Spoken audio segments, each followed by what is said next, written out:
అన్నదాత అన్నదాత మీ అన్నదాత చెమటోడ్చి ఆహారాన్నందించే రైతన్న అనునిత్యం నీ కండదండగా నిలిచే నేస్తం ఎవరన్నా అన్నదాత అన్నదాత మీ అన్నదాత.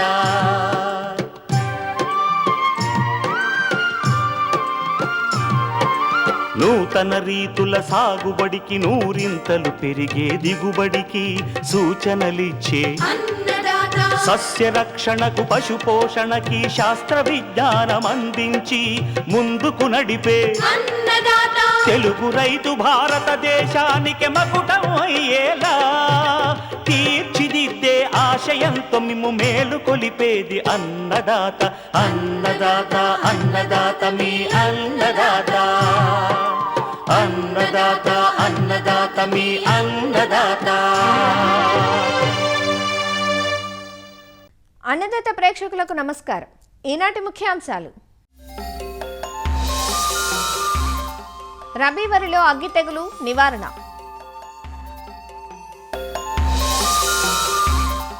వర్మీ కంపోస్ట్ తయారీ విధానం మెలకువలు, చాందిని నుంచి మంచి పూల దిగుబడి కోసం పాటించాల్సిన మెలకువలు, ఇంకా జై కిసాన్ వ్యవసాయ సమాచారం.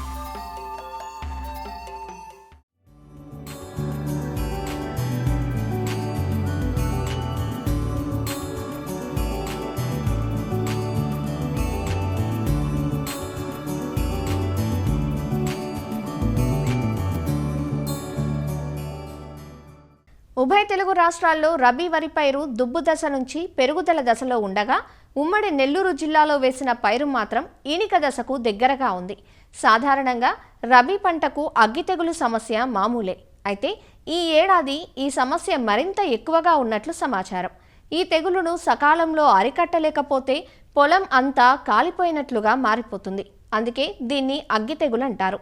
అగ్గి తెగులు లక్షణాలు, నివారణకు చేపట్టాల్సిన సమగ్ర యాజమాన్యం గురించి సూచిస్తున్నారు ఆచార్య ఎన్జీ రంగా వ్యవసాయ విశ్వవిద్యాలయం నెల్లూరు కృషి విజ్ఞాన కేంద్రం శాస్త్రవేత్త విజయనాయక్. రబీ కాలంలో వరి పంటను ఆశించే తెగులలో ప్రధానమైనది అగ్గి తెగులు. ఈ అగ్గి తెగులు అనేది 3 రకాలుగా ఉంటుంది. ఆకు మీద వచ్చే అగ్గి తెగులు, అదేవిధంగా కాండం కనుమల మీద వచ్చే అగ్గి తెగులు, మెడ విరుపు తెగులు అని. ఈ అగ్గి తెగులు మచ్చలు నూలకండ ఆకారంలో ఉంటూ ఆ నూలకండ ఆకారంలో ఉన్న మచ్చలు దాని అంచులు వచ్చి ముదురు గోధుమ రంగులో ఉండి మధ్యలో గ్రేయిష్ కలర్లో ఉంటుంది. సో ఈ మచ్చలు స్టార్టింగ్లో చిన్నగా ఉండయి, దాని తీవ్రత పెరిగే కొద్దీ పెద్దగా అయిపోయి నూలుకండ ఆకారం మచ్చలన్నీ ఒకదానికి ఒకటి కలిసిపోయి ఆకంతా కూడా ఎండిపోయినట్టు కనిపిస్తుంది. ఇది తీవ్రత ఎక్కువైనప్పుడు చూడని పొలం అంతా ఎలా ఉంటుంది అంటే మన అగ్గితో తగిలిపెట్టినట్టు ఎర్ర కనిపిస్తుంది. అందుకే దీన్ని అగ్గి తెగులు అనే పేరు వచ్చింది. అదేవిధంగా కాండం కనుపుల మీద కూడా నల్లని మచ్చలు ఏర్పడతాయి స్టార్టింగ్లో. తర్వాత అవి పెరిగి కాండం మీద 2 కనుపుల మధ్య దూరం మొత్తం కూడా నల్లగా అయిపోయి ఆ కనుపుల దగ్గర కాండం ఇరిగిపోవడానికి ఆస్కారం ఉంటుంది. అదేవిధంగా మెడవిరుపు తెగులు. ఈ మెడవిరుపు తెగులు అనేది మనకి కంకి పోసుకున్న తర్వాత ప్యానికల్ ఇనిషియేషన్ స్టేజ్ నుంచి స్టార్ట్ అవుతుంది. సో ఇది మనకి కంకి యొక్క నోట్స్ దగ్గర ఈ మచ్చలు నల్లని మచ్చలు ఏర్పడి ఆ కంకి అనేది ఇరిగిపోతుంది. సో ఆటోమేటిక్గా కంకి ఇరిగిపోతే మనకు తెలిసిన అందరికీ దిగుబడి అనేది తగ్గిపోతుంది. ఈ అగ్గి తెగుల పంటను ఆశించడానికి ప్రధాన కారణం ఏమంటే గాలిలో అధిక తేమ శాతం అంటే 90% కన్నా ఎక్కువ ఉండడం, అదేవిధంగా రాత్రిపూట ఉష్ణోగ్రత అనేది 23 డిగ్రీల సెల్సియస్ కన్నా తక్కువ ఉండడము, అదేవిధంగా వాతావరణం అనేది మబ్బులతో కూడుకున్న వాతావరణం ఉండడం. ఇలాంటి ఈ 3 కండిషన్స్ ఒక వారం రోజుల పాటు ఉంటే మనకు పంటకి అగ్గి తెగులు ఆశించడానికి ఆస్కారం ఉంటుంది. అదేవిధంగా ఇంకొక ఫేవరబుల్ కండిషన్స్ ఏమంటే ఎక్కువగా నత్రజని ఎరువులను వాడడం. ఈ నత్రజని ఎరువుల్ని రైతులు ఎక్కువ వాడడం వల్ల అగ్గి తెగులు ఆశించడానికి ఆస్కారం ఉంటుంది. సో మనం దీన్ని ఎలా నివారించుకోవచ్చు అగ్గి తెగులు అనేది? సో అగ్గి తెగుల యొక్క శిలీంధ్ర బీజాలు మనకి గత పంట అవశేషాలలో మన పంటలో ఉంటుంది కాబట్టి కంపల్సరీ మన పొలంలో ఎలాంటి గత పంట అవశేషాలు లేకుండా శుభ్రం చేసుకోవాలి. అదేవిధంగా ఈ అగ్గి తెగులు అనేది మన పంటతో పాటు కొన్ని రకాల కలుపు మొక్కల మీద కూడా సర్వైవ్ అవుతూ ఉంటుంది. సో గట్ల మీద ఎలాంటి కలుపు మొక్కలు లేకుండా చూసుకోవడం అనేది చేయాలి. అదేవిధంగా అగ్గి తెగులు నివారించడం కోసము విత్తన శుద్ధి అనేది కంపల్సరీ చేసుకోవాలి. మనకి నారుమడికి ముందు విత్తనాన్ని 2 రకాల విత్తన శుద్ధి చేసుకోవచ్చు. పొడి విత్తన శుద్ధి ఒకటి, లేదంటే తడి విత్తన శుద్ధి. ఈ పొడి విత్తన శుద్ధిలో అయితే కన్నా 1 కేజీ విత్తనానికి 3 గ్రాముల కార్బన్ కలుపుకోవాలి. లేదా తడి విత్తన శుద్ధిలో అయితే 1 కేజీ విత్తనానికి 1 గ్రామ్ కార్బన్ కలుపుకొని విత్తన శుద్ధి చేసుకోవాలి. ఈ నారుమడి నుంచి మనం నాట్లు వేసే ముందర రైతులు కంపల్సరీగా సూడోమోనాస్ ఫ్లోరిసెన్స్ అనే బయో కంట్రోల్ ఏజెంట్తో మళ్ళీ సీడ్లింగ్ రూట్ డిప్పింగ్ అంటారు కదా, అంటే మన నారు వేరుని ట్రీట్ చేయాలన్నమాట. సో అది ఎలా చేయాలంటే అది కూడా 1 లీటర్ నీటికి 10 గ్రాముల సూడోమోనాస్ కలుపుకొని దాంట్లో ఈ నారుమడి కట్టలు అనేది నారు కట్టలు అనేది ఒక 30 నిమిషాలు మనకి దాంట్లో ముంచి తర్వాత నాటుకుంటే ఏమవుతుందంటే ఈ అగ్గి తెగులు రాకముందే అగ్గి తెగులు బారి నుంచి పంటను కాపాడడానికి ఆస్కారం ఉంటుంది. అదేవిధంగా మనకు పంట నాటిన తర్వాత అంటే నాట్లు వేసిన తర్వాత 30 రోజుల లోపల మనకి అగ్గి తెగులు వచ్చే ఆస్కారం అంటే క్లైమాటిక్ కండిషన్స్ ఫేవరబుల్గా ఉన్నది అని అనిపిస్తే ఒక 10 రోజుల గ్యాప్లో ఒక 2 సార్లు సూడోమోనాస్ ఫ్లోరిసెన్స్ని పిచికారీ చేసుకోవడం ద్వారా కూడా కంట్రోల్ చేయొచ్చు. అదేవిధంగా రైతులు మీకు అగ్గి తెగులు కనిపించిన వెంటనే కెమికల్ కంట్రోల్కి వెళ్ళినప్పుడు ట్రైసైక్లోజోల్ అయితే 1 లీటర్ నీటికి ఒక 0.6 గ్రామ్స్ కలుపుకోవాలి. లేదా అంటే ఐసోప్రోథైలిన్ అయితే 1 లీటర్ నీటికి 1.5 ml కలుపుకోవాలి. లేదా కాసుబి అంటారు, కాసుగామైసిన్ అయితే 1 లీటర్ నీటికి 2.5 ml కలుపుకొని పిచికారి చేయాలి. ఇప్పుడు సూచించిన ఈ 3 మందులు కూడా మన తీవ్రతను బట్టి ఒక 15 నుంచి 15 రోజుల వ్యవధిలో ఈ కెమికల్స్ మార్చి 2 సార్లు పిచికారి చేసుకోవాలి. ఈ అగ్గి తెగులు తీవ్రత ఎక్కువ ఉంది అనిపిస్తే కన్నా నేటివ్ టెబుకోనజోల్ ట్రైఫ్లాక్సిస్ట్రోబిన్ అనే 2 కెమికల్ కాంబినేషన్ ఉంటుంది. అది 1 ఎకరాకి 80 గ్రాములు కలుపుకొని పిచికారి చేసుకోవడం ద్వారా ఈ అగ్గి తెగుల్ని కంట్రోల్ చేయొచ్చు. ఈ రకంగా ఇంటిగ్రేటెడ్ డిసీజ్ మేనేజ్మెంట్ ప్రాక్టీస్ అంటారు. ఇలా ఈ అన్ని ఫాలో అయితే కన్నా మన పంటని అగ్గి తెగుల నుంచి కాపాడుకొని అధిక దిగుబడిని పొందవచ్చు.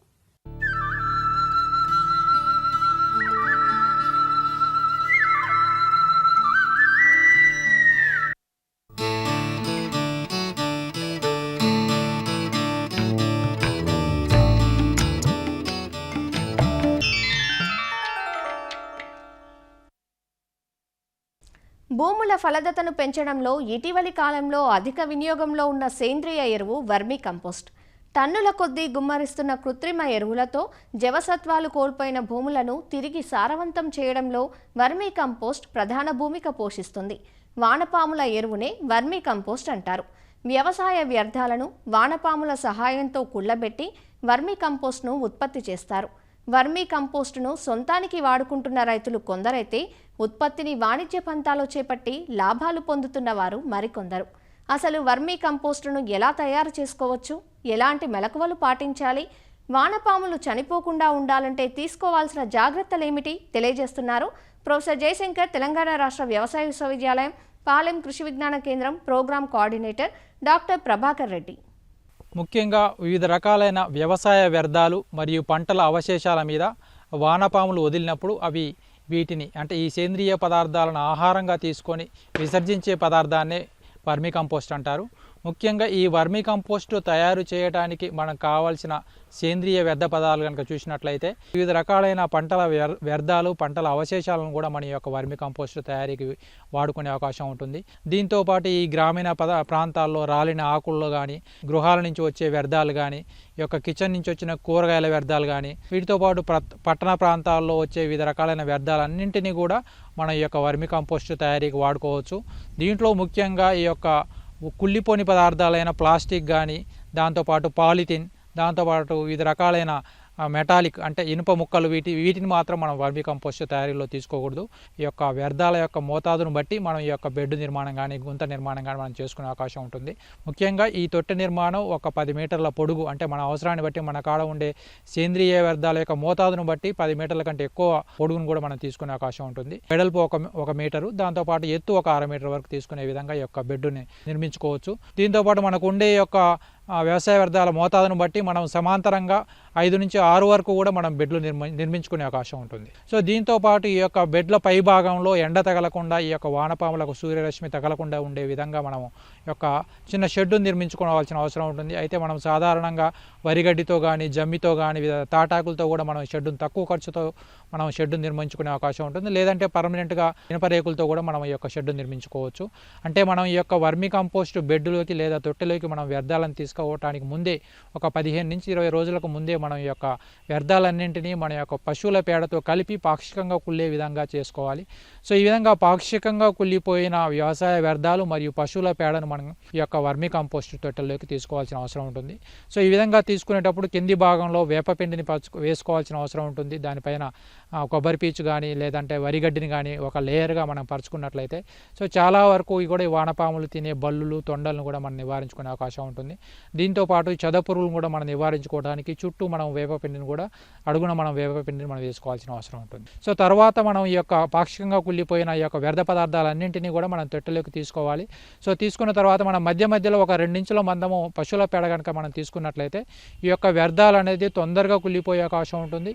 తర్వాత ఈ యొక్క వ్యర్థాలన్నింటినీ తొట్టెలో నింపిన తర్వాత పైన మనం వానపాములు వదలాలి. ఒక చదరపు మీటర్కి 1000 నుంచి 1500 వరకు కూడా మన యొక్క వానపాములు వదిలినట్లయితే వాటిని యొక్క ప్రొసీజర్ అనేది స్టార్ట్ అవుతుంది. సో దీనికి మనకి 1 టన్ను కనుక వ్యర్థాలు కనుక మనం తీసుకున్నట్టయితే మనకు 600 నుంచి 750 కిలోల వరకు కూడా మనకు వర్మీ కంపోస్ట్ తయారయ్యే అవకాశం ఉంటుంది.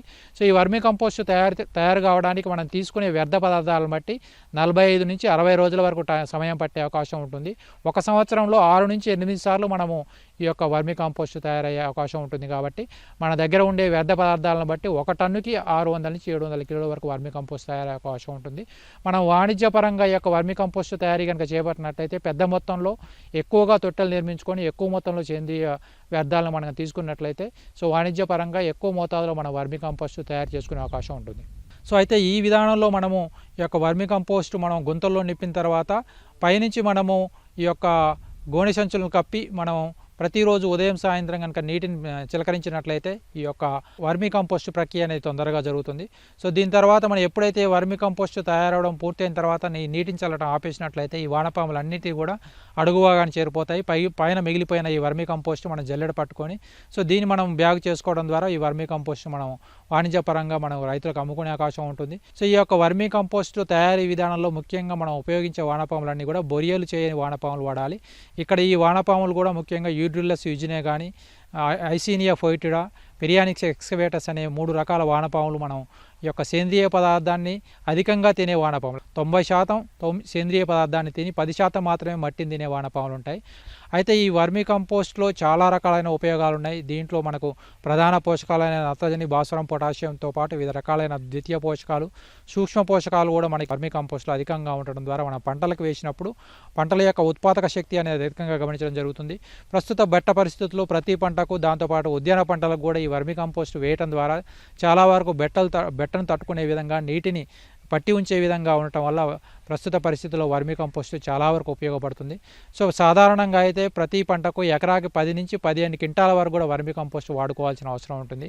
అదేవిధంగా ఉద్యానవన పంటలకైతే మాత్రం ప్రతి మొక్కకి ఒక 5 నుంచి 8 కిలోల వరకు కూడా మనం వర్మీ కంపోస్ట్ వాడుకోవచ్చు. మొక్క యొక్క వయసును బట్టి మన యొక్క వర్మీ కంపోస్ట్ వాడకాన్ని కూడా పెంచుకునే అవకాశం ఉంటుంది. తప్పనిసరిగా ప్రతి 4 నెలలకు ఒకసారి వర్మీ కంపోస్ట్ కనుక మనం ఉద్యాన పంటలకు వేసుకున్నట్లయితే ఈ యొక్క నీటిని పట్టి ఉంచే శక్తి పెరుగుతుంది. దాంతోపాటు ఈ యొక్క నీటికి మొక్కకు పోషకాలు అందించే శక్తి కూడా పెరిగే అవకాశం ఉంటుంది. ముఖ్యంగా ఈ వర్మీ కంపోస్ట్ అనేది వానపాము యొక్క జీర్ణ వ్యవస్థలోకి చేరి బయటికి వస్తుంది. కాబట్టి దీంట్లో వివిధ రకాలైన ఎంజైమ్స్, హార్మోన్స్, విటమిన్లు కూడా ఉండటం ద్వారా మనం పంటలకు వేసినప్పుడు వివిధ రకాలైన ఈ యొక్క ఎంజైమ్స్ల వల్ల యొక్క పంట యొక్క పెరుగుదల కూడా అధికంగా ఉండే అవకాశం ఉంటుంది. ప్రస్తుతం మార్కెట్లో 1 కిలో వర్మీ కంపోస్ట్ 10 రూపాయల వరకు కూడా ఉంది. కాబట్టి సో దాంతోపాటు వానపాములు కూడా మనము అయిపోయిన తర్వాత అమ్ముకునే అవకాశం ఉంటుంది. 1 కిలో వానపాములు 200 రూపాయల వరకు కూడా ఉంది. కాబట్టి సో ప్రతి ఒక్కరు కూడా ఇది వాణిజ్యపరంగా రైతులందరూ కూడా తమ అందుబాటులో ఉండే వ్యవసాయ వ్యర్థాలని ఈ యొక్క వర్మీ కంపోస్ట్ తయారీ కనుక వాడినట్లయితే వారి యొక్క మిగతా పంటలకు కూడా ఈ వర్మీ కంపోస్ట్ వాడుకునే అవకాశం ఉంటుంది. అధికంగా ఉత్పత్తి చేసిన వర్మీ కంపోస్ట్ ద్వారా ఆదాయం కూడా పొందే అవకాశం ఉంటుంది. కాబట్టి దాంతోపాటు వాతావరణ కాలుష్యాన్ని కూడా తగ్గించుకునే అవకాశం ఉంటుంది. కాబట్టి సో ప్రస్తుతం ప్రతి రైతు కూడా మిగిలిపోయిన పంట వ్యవసాయాన్ని తగలబెట్టకుండా వివిధ రకాలైన వ్యర్థాలతో పాటు పశువుల పేడను కూడా అందుబాటులోకి తెచ్చుకొని దాని ఆధారంగా వర్మీ కంపోస్ట్ తయారు చేసుకున్నట్లయితే భూమి యొక్క సారం పెరగడమే కాకుండా ఉత్పాదక శక్తి కూడా పెరిగే అవకాశం ఉంటుంది. దాంతోపాటు వాతావరణ కాలుష్యం కూడా చాలా వరకు తగ్గిపోయే అవకాశం ఉంటుంది.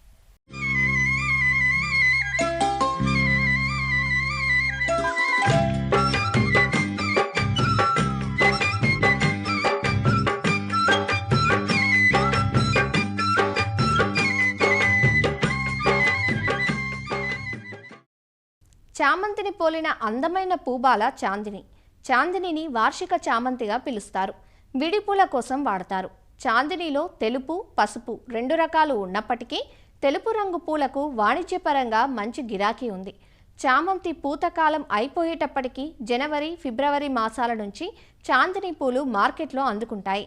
చాందిని మొక్కలను అక్టోబర్ మాసం నుంచి డిసెంబర్ మాసం వరకు దఫాలుగా నాటుకుంటారు. 130 నుంచి 150 రోజుల పంటకాలం కలిగిన చాందిని నుంచి వరుసగా 80 నుంచి 120 రోజుల పాటు ప్రతిరోజు పూల దిగుబడి పొందే అవకాశం ఉంది. ప్రస్తుతం తోటలన్నీ మొగ్గ పూత దశలో ఉన్నాయి. చాందిని నుంచి మంచి పూల దిగుబడి కోసం సాగులో పాటించాల్సిన మెలకువలను శ్రీ కొండా లక్ష్మణ్ తెలంగాణ ఉద్యాన విశ్వవిద్యాలయం రాజేంద్రనగర్ ఉద్యాన కళాశాల associate dean doctor P Prashant నుంచి తెలుసుకుందాం. ఈరోజు మనము చాందిని అంటే దండల చామంతి గురించి తెలుసుకుందాం. దండల చామంతి చాలా ముఖ్యమైన పంట.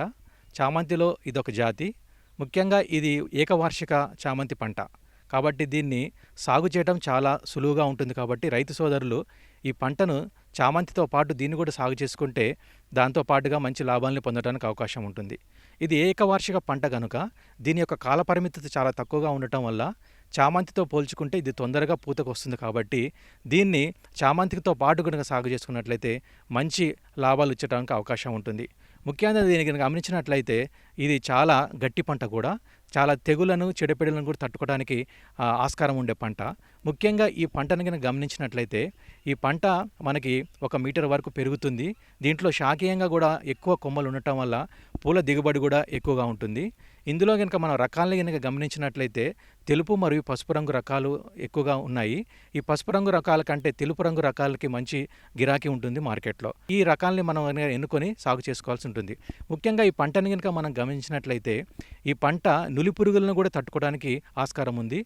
అంతేకాకుండా ఈ పంట మనము ఎక్కువ లవణం ఉన్న నేలల్లో కూడా సాగు చేసుకోవచ్చు. అంటే 7.5 కన్నా ఎక్కువ ఉదజని సూచిక ఉన్న నేలల్లో కూడా సాగు చేసుకోవచ్చు. దీన్ని కట్ ఫ్లవర్గా కూడా సాగు చేసుకోవచ్చు, లేకపోతే విడిపూలుగా కూడా సాగు చేయడానికి అవకాశం ఉంటుంది.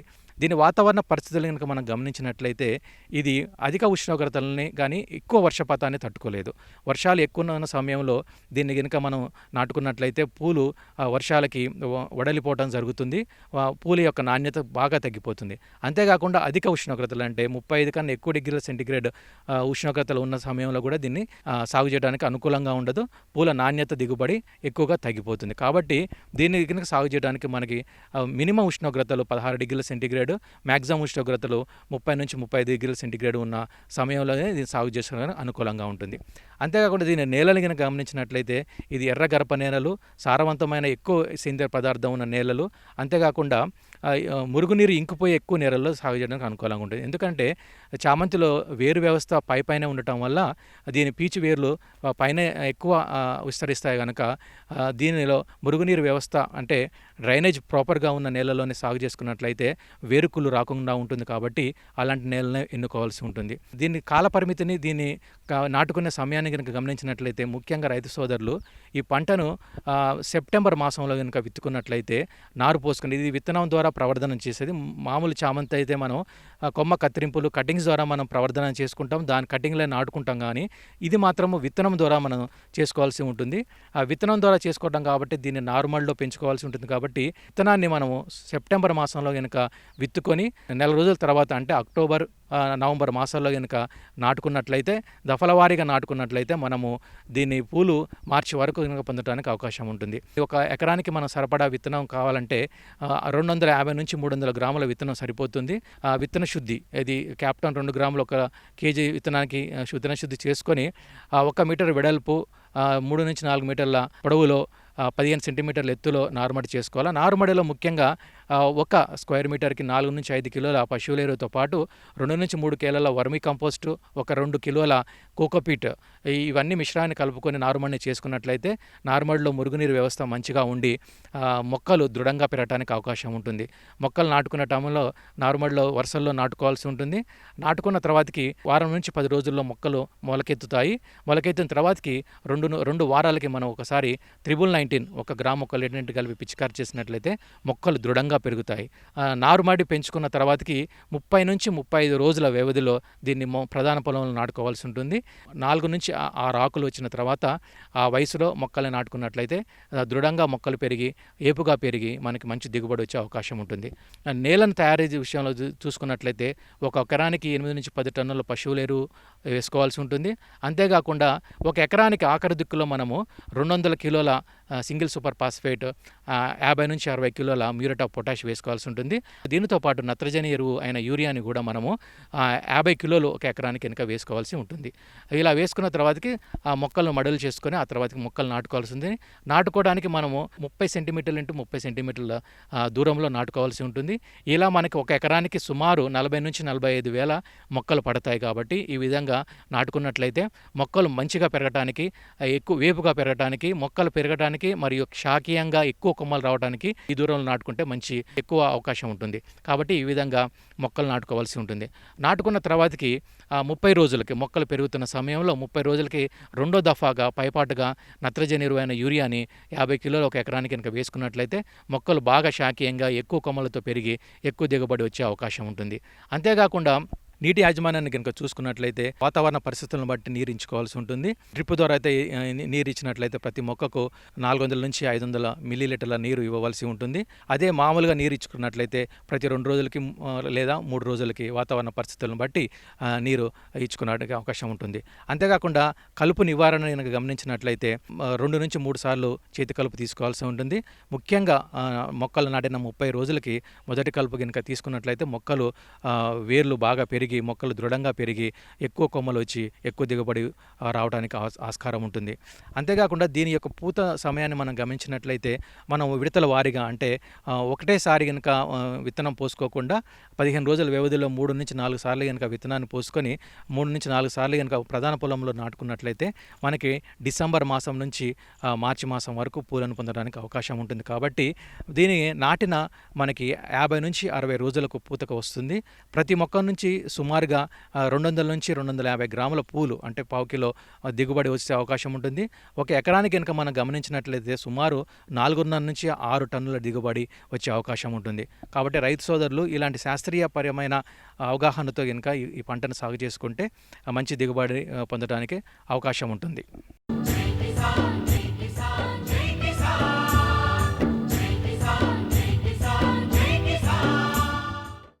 వ్యవసాయ సమాచారం ఇప్పుడు జై కిసాన్లో చూద్దాం.